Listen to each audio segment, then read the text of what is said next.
Have you ever heard of imposter syndrome? It's when you don't feel like you're qualified for whatever it is that you're doing. You feel like a fake, like you're faking it till you make it. It's another way of putting it. For me, when I started to become an entrepreneur and I pursued things on my own, I started to feel like an imposter in the different areas, whether it was video production, real estate investing. I felt like a phony, when the reality was I was just a rookie. I didn't really know a ton, but you don't have to be great to start. You have to start to be great though, right? You're just not gonna start off knowing everything. There's far more that we don't know than what we do know. So just take that first step out and recognize the fact that you may feel like an imposter.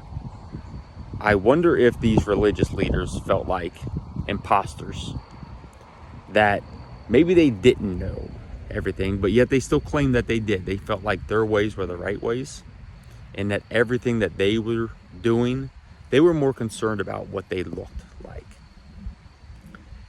In scripture, in this particular part where Jesus was tried in the morning now, because we just read about him being arrested and put on trial in the nighttime, in the darkness, in secret, all against Jewish customs at the time. But it says that he was brought back out in the morning, and they did it all over again. And they did it all over again so that they could look the part. So they didn't look like imposters. So they looked like they were being holy. They were doing the right thing. When the reality was they had so much corruption. These religious leaders had so much corruption and error in their own life, which is okay.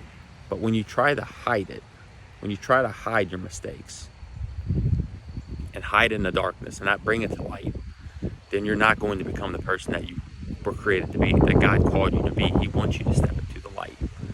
Step out of the darkness. Let it be revealed. Because those things, once they are exposed, whatever those things are for you, when you expose those to the light, you will start to become the person that you were created to be. But these religious leaders, they were far more concerned about what other people looked like.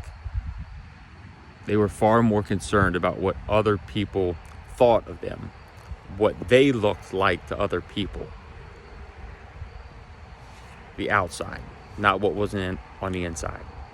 So when you address the inside, what comes out will naturally be fruitful. That is if you focus on the right things, right? But if you fill yourself with negative stuff, then obviously bad fruit is going to be produced. So if you feel like an imposter, from my experience, if your heart is in the right place and you're working hard on your abilities, on your knowledge, and you are pursuing his ways of thinking and doing whatever it is that you are doing, that you're pursuing his will, then you're on the right track. That imposter syndrome is just an indication that you are on the right track.